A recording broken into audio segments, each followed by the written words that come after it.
Another issue that I want to discuss is about maintenance and repairs of rental property. So I'm still on the property, the management bandwagon. I want to talk about landlords being in breach. Not about tenants in breach. We're always talking about what the tenant's done wrong. Let's talk about when the landlord is in breach. Now, if we look at Schedule 2 in the Property Stock and Business Agents Regulation of 2014, we look at Clause 13 in Schedule 2, and that's about the maintenance or repairs of rental property. And there's two points within that. One, that the managing agent of a rental property must respond to, and subject to the instructions of the owner and all of that, attend to a request by a tenant for maintenance or repairs to the property. Great, that's your job. You're looking after getting the rent and looking after the condition of the property. That, in a nutshell, that's what a property manager does. Second point is where the interesting bit comes into play. Now, that's if the owner has instructed that a repair not be carried out. Does this happen? Yeah, of course it happens. The agent must inform the owner if the owner's failure to carry out that repair would constitute a breach of any of the tenancy agreement that's in play at the moment with that particular tenant in relation to the property. So if they're refusing to fix, let's have a look at a couple of examples. Let me think of a leaking tap. Okay, a really simple one. They go, no, it's not causing a problem. Just, next time there's a plumber out there, get them to fix the leaking tap. Well, you've got an issue. If that leaking tap is left unfixed for an unreasonable amount of time, and as usual, we don't have a definition of what is reasonable, what is not. But if a tap is left unfixed for that unreasonable amount of time, when the water bill comes in, the tenant may just refuse to pay the total of the water usage because of that constant leakage of the water. So, issue there. The repair of a loose power point. Let's look at that one.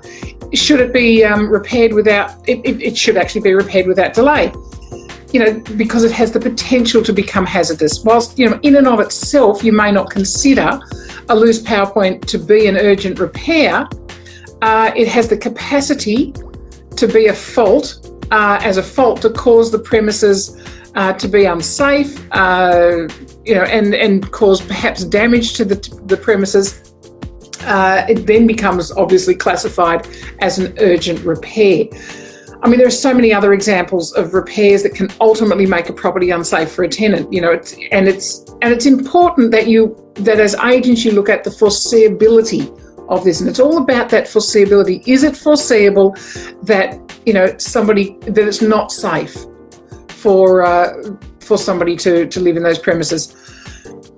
There's cases around loose decking, rotting decking, replacing cracked glass, making sure that you're using a glazier, and there's safety glass. Look, there's case after case after case of that one. The best one, the Govern versus Roads and Traffic Authority back in 2005, where the agent and the landlord became jointly liable for in excess of $800,000, and the agent was 75% of that liability as set by the magistrate. So that's scary stuff in terms of your liability.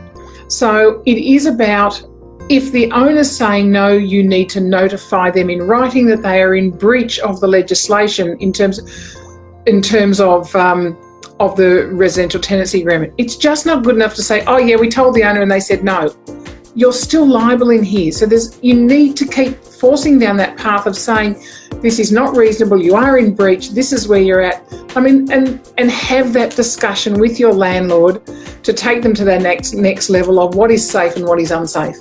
Because you don't want to be the person in the middle of that next court case where the agent becomes liable for damage to a person. So, because that's the damage to property, yes, damage to a person, we're talking lots of liability here.